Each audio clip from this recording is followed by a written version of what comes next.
Hello and welcome to the Mary Poppins of Business live show. I'm Makangu, the founder of Athena Leaders, and I'm excited to be with you on yet another episode of our podcast. I can't believe that it's the end of July. Time do fly. Whether you're having fun or not, make sure that you are actually going to disconnect. August is coming. It's time to really reconnect with yourself, with your family, with your community, and just have fun.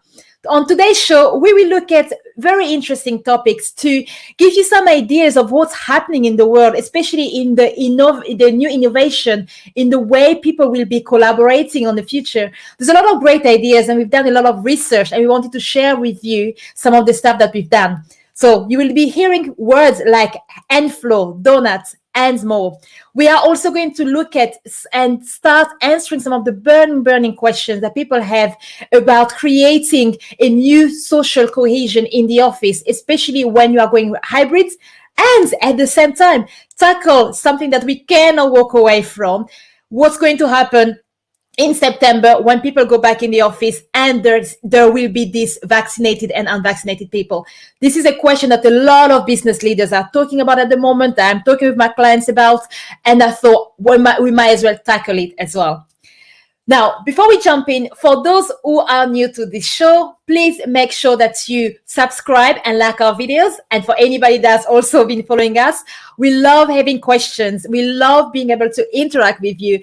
I'm really excited about really sharing this journey with you guys. So if you have any questions, any comments, anything that you like, or anything that you love to see in the future, please send us a message. We have an hashtag Athena Leaders. Send us a message and reach out to us. We make sure that we continue to serve you and our community. Second key important message. We've already received a lot of startup founders, especially early startups, creating great innovative products out there. And they would love to come on the show to share their stories, to share their pain, their challenges, their wins, so that we can inspire and also get the community of startups and scale-ups to also learn from that as well. Now, if you are not on our list already, what are you waiting for? Please get in touch with us. Use our hashtag again, hashtag Athena Leaders, or get in touch with us directly, as we are, especially in August, we are interviewing a lot of startups and you don't want to miss out as well. Now, this is pretty much it. Just, I think it's time for us to get started. What do you think? So our first topic of today is part of our Q&A session, and we've been looking at what's happening around the world in terms of innovation. And the first thing we are going to look at is this concept called end flow. But what is end flow? Well, imagine virtual reality coming to meet the world of video conferencing. With the pandemic, it's really difficult for people to feel the sense of being getting close to other people. We can't see each other. Accenture and Microsoft have been working on this idea of bringing virtual reality to the world of work. It's not just about playing. It's not just about being lost, but it's also lost in a different world of gaming. But it's also about creating deeper connections with clients and with customers. And as you can see in our video and the demo that we have, we will put the link in our, we'll put the link on the video after the podcast. You can see that by bringing virtual reality, it's really by creating a new immersive experience. And the way they are envisaging it at the moment, you will have your employees or your people, your teams, or even your clients, why not, wear a headset, as you can see in the video, and they will have some kind of joystick or a controller so that they can start moving left to right. And that is really to try to encourage this idea of working together. Now, some people actually, whenever you read about that, a lot of people think that this is a new concept that started just with the pandemic. In fact, Microsoft and other companies have been working about that way before the pandemic. Some of this concept were already being discussed in 2019. They were seeing the next progression of video conferencing. Video conferencing hasn't really moved much, right? It's got better now that we work online. But even before the pandemic, it was normal for people to interact with their customers or their teams in other countries using just a camera. Now, what they want to create with the end flow, and which is a concept that you really need to kind of keep up with, and if you are interested in technology, it's really good. For me, it's interesting to see how it's going to affect the culture and organization and how it's going to link people together, whether we are going hybrids or not. But imagine these ideas of you being at different sites, being able to have a horizontal meeting where you can react, you can send emojis, you can look at presentation in a way that's more engaging. And in fact, they are also thinking of having spaces. We talk a lot about this water cooler idea, but what about if there was a digitalized version of a kitchen on an end floor, a floor somewhere online, really, where you could go in and wear your headset from your home or from your office and really interact with your colleagues as well. So watch this space on the end floor for anyone who wants to find out more about that and how it can help you and your organization in the future. Please get in touch with us, and please check out our YouTube channel where we release all our podcasts for the links as well. If anyone has any thoughts, anybody watching, any comments on end flow based on what you've seen so far, please do share it with us, because I really, really love this concept, and I really hope that it will take off in the future. Then thanks, Karina, for the message. I'm just quickly reading on the message that's coming up as well. It's great. Yes, it looks really, really cool, and I really can't wait to see that, and how it can even help people bring more fun in the office and more fun during the teleconferencing as well. The second topic that we are going to talk about, especially when you start looking at the social interaction, is a tool called Donut. Now, this is something, I'm going to talk a bit about the tool, but this is something that you can also reuse or create in other applications, but Slack made it easier because Donut is integrated. But what is Donut, and what is it trying to solve? Well, remember that whenever, especially at the beginning of the pandemic, for companies that didn't have a remote working structure or culture, it was difficult to create this idea of two people having a chance encounter by the water cooler in the office and just having a chat. And this is one of the problems that a lot of companies, even those who are really want to go hybrid, they're still worried about that. How do we make sure that our people can still talk to each other? For those who have been watching the show for a while, I talk a lot about being intentional about the way that you communicate, being intentional about the way that you bring people together. And that is really one of the biggest challenges in terms of changes of mindsets, not just at the leadership level, but at every level of the organization. One of the ways Donut is doing that, or Slack is doing it, is for anyone who uses Slack as part of their communication tools. You can use Donut functionality to randomly match people within your organization. Of course, there are many parameters. Do you want that to be based on teams or departments, whatever it is? One of the really good workflow and cases that I use is when I'm working on a project and you have people from different departments. So you're managing a cross-functional team.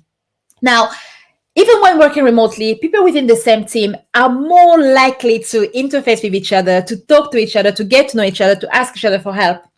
But whenever you start leading things like product development or project management even, you are going across the boundaries. That makes it harder for people to come together unless they have a reason to, which will be normally a meeting. But as you know, especially meetings online, it's really difficult for you to feel the sense of camaraderie, feel the sense of, yes, they are part of my team. Donut is a tool that can help you bridge the gap, especially if you are struggling in terms of maybe silos in your organization, or you are struggling in terms of department that needs to work really closely together. They're not really gelling really well. And what can you do with it? I think, again, we will put the link for those who want to go further, but it goes way beyond just virtual coffees and organizing virtual coffee, but that's how most people start. The idea is that every week, at the beginning of every week, you can request or you can suggest that two people randomly meet to do something. It can be a meeting. It could be even a 15 minutes chat. It can be if you wanted to organize something much larger, whatever it is that you want to do. But it really helps you randomize and get this idea of reminding people that, oh, there is someone else in the office. Of course, we go back to oh my God, we don't have a lot of time. How do we fit this in? Remember that a huge part of coming to work and a huge part of managing a team is not just about getting things done. Getting things done is what we aim for productivity. But as manager, a huge part of our work is to make sure that our people are connected, feel part of their organization. They understand each other so that they can communicate well. By investing some of the time in helping your people come together, you are actually increasing productivity. When people know each other, it's easier when you have a positive conflict. Conflict always happens at work. I talk about that quite a lot as well. But to encourage a larger amount of positive conflict rather than negative conflict, people need to know each other at a personal level as well. So definitely really think about other tools out there. If anyone is interested, I love tools and I love getting people together. I'm the Mary Poppins of business after all. So if you are interested, please let me know and I will share with you other tools and other games that you can do to simulate this idea of getting people together. So if anyone has any question, as usual, don't forget #Athena Leaders, and I'll be happy to respond. Give me any likes, any thumbs up as you're watching this, so I know that you are still with me as well. Any question? Of course, please feel free to ask as well. Now, so far we've looked at the hand flow and we looked at donut. Those are two tools to really help. Two tools, one of the future, of course, because it's not available just yet, but it's a great concept of what's going to happen in the future, and one tool that can help you today, now, and of course, if there's more, please let me know. Now, we're just going to move on to the next question, the biggest question, and I think it's kind of the elephant in the room, right? What do I do if people in my team don't want to be vaccinated, and how can I make sure everybody's happy at work? Now, this is a really big topic, and that's also a very sensitive topic. Now, I am not an expert when it comes to health and regulations, and I am by all means not promoting COVID vaccination. That is not my role. I'm the Mary Poppins of business. I want people to be happy at work, and we need to look into that. The reason why I think it's an elephant in the room, and I think that this is something that a lot of business people, business leaders, manager, and even team members are really worried about, is because of what we are already hearing in terms of changes in governments around the world. Changes are coming in September onwards. As you might be aware, the governments are already announcing, depending on where you are, depending on the country, some governments are announcing that, for example, if you are not vaccinated, you might not be able to go to coffee shops, you might not be able to go to a restaurant, which is like the kind of what I would call the basics of human needs. So that level of pressure is also applied to now business people and business owners thinking, what do I do? And how do we also regulate our environments? Again, if you start looking at the law, one of the things that worries a lot of business people is what happens if I request or ask people to come on in the office if I'm not vaccinated. What are the implications from a law perspective, right? So that's when we start looking at potential for discrimination, potentials for like a backlash coming from your people, and that's is keeping a lot of people awake at night. Interestingly, I was doing some research earlier on this topic, and Google actually released a statement. I think Sundar Pichai, the CEO of Google, he released a statement. I think it was yesterday. He released a statement saying that from pretty much from October onwards, if anyone wants to go to the Google offices or Google Academy, how they call it, you will need to be vaccinated. So work from home will continue until October 18th, the 18th of October. So that will continue. But in order to go back in the office after that, only people who are vaccinated will be allowed to go back in the office. And of course, when the big companies start releasing those statements, that's also changing the landscape. And again, it makes a lot of people nervous. What does it mean for you? And what does it mean for your organization? And as again, the link will be shared in this podcast as well, so that you can read up a little bit more and read up on legislation, because again, the legislation changes depending on countries. Google will start in the US first. And what was really interesting was that for anybody that will want to work from home up to the end of December, it will be based, especially those who are not vaccinated, they will have some criteria and some exemptions. So you will have to justify why you're not vaccinated, and they will go through a lot of processes with you to then see what's going to happen next. At the moment, we don't know what it means. We don't know what the exemptions are going to be. We don't know what the criteria are going to be, and we don't know what challenges they will encounter with their team as well. So now that you know about this, about Google, again, if you want to read up about a bit more, especially how the letter was worded, because it was really, really interesting, I think it would be really nice for you to read that as well. I will put the link in the chat as well. But I guess the question goes back to go back to, well, what do I do as a business leader, right? So what do I do? Well, the first thing, try to speak to your HR, or even lower department to really be clear on what is not. As the government, especially if you are in the UK, the government hasn't mandated or changed the law to say that people must be vaccinated to do certain things, especially going to the office. If you, depending on how you phrase your recommendation for your people, depending on how you handle it, depending on how you structure the discussion with your people, you might be opening yourself up to liabilities. At the same time, you might get to the point where, especially if a country says, for example, only people who are vaccinated can go in a coffee shop. What happens if you are an employee and you work in a coffee shop, or you work in the food industry, for example? So what happens to you? So it's really important that business owners really start reading up on this. I'm a member of the FSB, the Federation of Small Businesses as well. They have a lot of great information and talks, and I'm sure they are going to talk about this as well. So please reach out to HR and also lawyers in terms of understanding really what it means for you, so that you are ready. This is going to happen. It's definitely something that I have a feeling will be a bigger topic in September. And I'm sure when we are back after our August summer break, we will be tackling into that in more detail as it becomes clearer based on the government's, the recommendation from the government as well. So if anyone has any question on that specific topic before we move into the implication of social cohesion when it comes to vaccinated, unvaccinated, furlough, non-furlough, and way beyond hybrid working, some people in the office, some people not in the office. If anyone has any question, please let me know. And if anyone has any question on any of the topics coming up, we will pop them up on the screen, and then we can start moving on. Right. So the next question, I guess, Naomi, do we have any questions from the audience? If we have any question from the audience, let's jump onto that straight away, and then I will continue with the social cohesion afterward. I would rather those who are watching to just pick up on that as well. So give me a minute as I'm getting questions are coming from the floor. So we are quickly looking at them, which is very exciting, actually. Okay, cool. So social cohesion.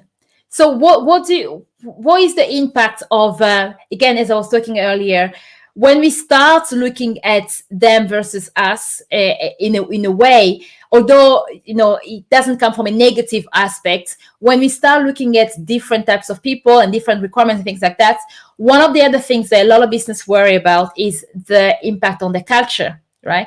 First, when we talk about already talk about hybrid working, we already have these aspects of them versus us. Some people might want to come back in the office just to work because they prefer the social interaction, or they don't have the space at home because it works with them. And some people might prefer to work mostly at home as well. So how, as a business owner, you kind of manage the social, or even as a manager, you manage the social cohesion, and you make sure that your people are connected and are still working well together. So what are some of the challenges that happens? So again, for those who have seen some of my previous episodes, it's worth going back to that to really understand some of the challenges of hybrid. But one of the issues when it comes to social cohesion is the fact that you have some people at home and some people in the office. Now, with COVID, it's even more complicated, and I guess it will go forward. People are reducing office space. There's not enough desks. So what will happen is that they might say on Monday, Tuesday, the set of people come in the office. Then Wednesday, Thursday, another set of people come in the office. As long as it means that people do have some desk space, but maybe for 2 days a week, 3 days a week, or something like that. This is all well and good. But then how do you make sure that people still feel part of the office, part of the team, if you have a schedule, especially a schedule that do not overlap. Again, some companies are trying to do it differently by allowing people to book their desk space maybe a few days in advance, so it's a bit more randomized, whereas other people are mandating that people come on certain days in the office. The problem that happens, again, if you go back to this idea of a silo that naturally happen in a lot of organizations, what are silo and how does it happen? So silos are another example of social cohesion. People who spend a lot of time together, they create an affinity, they get closer to each other, they share the same stories, they empathize with each other as well in the same way. So that, and again, when you have different teams and different departments, silos happen because each team, although they might be going towards the same bigger goal, the shorter, the smaller goals are different. So sometimes it's kind of like you are outside of this team, you don't understand our goals, or you don't understand how our department work, and those can create silos. Of course, in future episodes, we will talk a lot more about how to break the silos, which is something that I'm passionate about and I do quite well. But in this, let's just stay with this idea of silos in organization. Now, with hybrid working and this idea is that not everybody are in the office, what could happen? We're all familiar with inside jokes, right? So if you have 2 or 3 people that comes in the office, they will interact very differently than those who are at home. What could happen? Well, if Niley and Louise spend so much time in the office and Joe is not in the office at some point of the day, what could happen is that Niley and Louise have a different ways of connecting with each other. They have a different jokes that they make when they are with each other. The way they might talk on a project, even a project that Joe's involved, might be different. Let's say if Niley's stuck and she needs some help, and Louise might say, "Oh, actually, I can help you with that. Let's look into how we can work together." Even if they might think, yes, we could bring Joe in the conversation, but Joe is not in the office. And what naturally happens is that the people in the office help each other in different ways, create a stronger affinity, and Joe, who's at home, might not be called in. So as a manager and even as an employee, when we talk about changing the mindsets to avoid social cohesion, how do we make sure that our employees, the people within our teams, always remember that the team is bigger than just the people who are in the office as well? So this is really something that's going to be really important for managers to really understand that if you go back in the office, other people are at home, how do we make sure to avoid those kind of side conversations that happen, especially when it could have been beneficial to a third party that are at home as well? So when we are thinking about this idea of hybrid working, it's really, really important to pay attention to especially if people are coming on set days, make sure that we are not creating a new faction of people within the same team, but those who come in the office versus those who are at home as well. And this leads me nicely to the third point, which is out of sight, out of mind, which happen again, and which has the potential to happen, especially when we are going back in the office for companies that are opting to go hybrid. Now, for anyone joining just now, if you have any questions, any comments, please put them in the chats, or if you want to find us afterward, there's hashtag Athena Leaders. Please find us later as well. What is out of sight, out of mind, and how does it impact organization, especially when you are a leader? Now, this is something that doesn't get talked a lot on social media, so I thought I will bring it in as just for managers, again, whatever level managers, team leaders, supervisors, to really bear in mind when they are structuring their teams to come back in the office, or they are already back in the office with the hybrid working. Coming back from traditional way of working, where we were all in the office, there's always been this idea of the person who speaks the loudest might be heard. Whether it's true or not, there's always that feeling.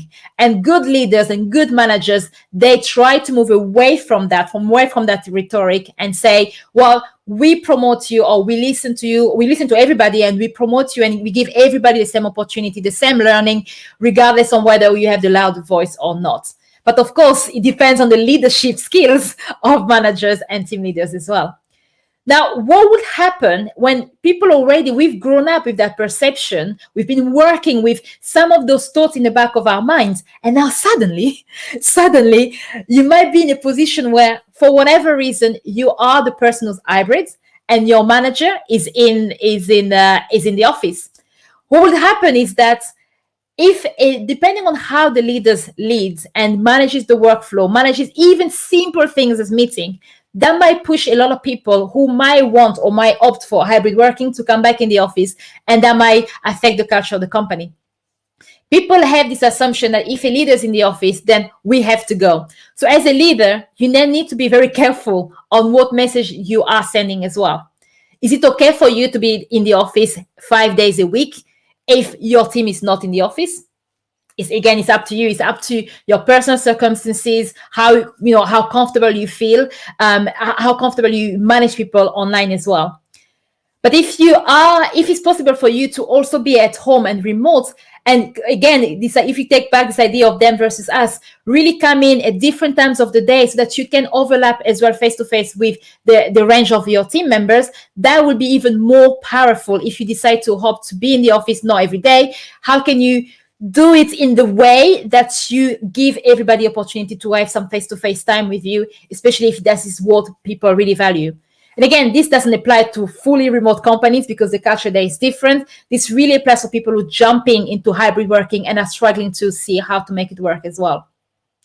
Another way to look into that, and again, when we're looking at the leaders being in the office, how do you manage brainstorming sessions and also meetings? Should you consider maybe, even if you are in a meeting, going into a room and log in online, or get the entire team to log in online so that you all have the same experience as the people who are at home and hybrid? And why do I say that? Taking us back to a world pre-COVID, and when we used to have distributed teams. For example, I used to manage teams in India, in the US, and in Cambridge, and I was based in Cambridge. It's quite exciting. You have all of the team logging in. But one thing that I noticed back in the days when we didn't even have Slack, Zoom wasn't even on the map.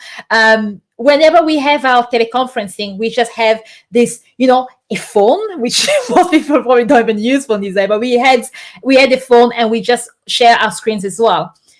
What normally happens is that people who are on the same site as the one leading the meetings tend to, especially share the screen, tend to have a louder voice. But then the negative side that happens is people might start side conversation whilst other people might not hear them properly. So those used to happen a lot. And also it didn't help that in terms of personality styles as well, the people that were on the same site as me had a stronger personality style than those who were not.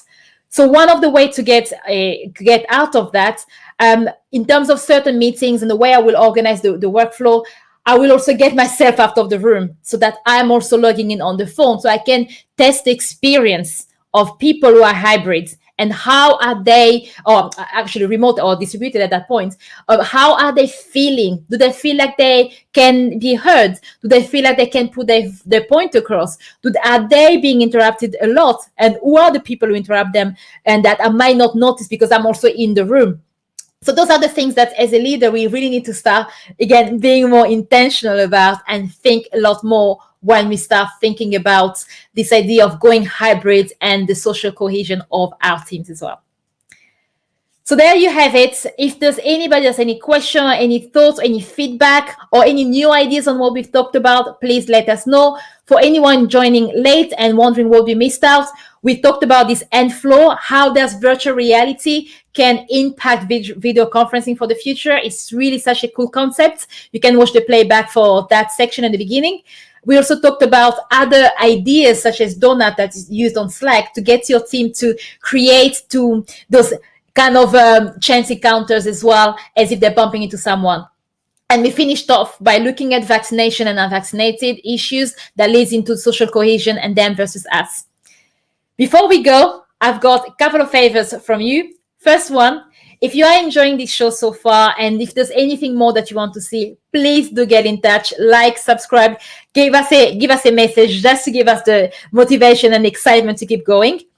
If you have any question, let us know, and we are planning the schedule for the next season starting in September, and that would be great. The second one, in August, I'm interviewing a lot of startups that we want features on the show. We want to share their stories, their learning, their challenges, their pain, so that other small businesses out there, other startups, scale-ups, will also be inspired and motivated to in the challenge to kind of bring the ideas to life as well. So if you know anybody that's in the startup world, please let connect them with us as well. We love to speak to them, even if they're not available in August. We will keep doing that as well next year. So if you know anybody, please let us know. That would be fantastic. For all of you, next week, we will do a wrap up of the first part of our show. It's been an exciting couple of months. We're going to take a summer break as well, and we'll be back in September. Whether you believe it or not, I've got 4 weddings to go to in less than 4 weeks. So that's going to be quite challenging. So if you want to know what I'm doing a weekend, I'm probably at a wedding, or I'm sleeping to recover from the wedding from last weekend as well. For anybody else, any thoughts, please let us know. If not, let's design a happy and productive workplace together.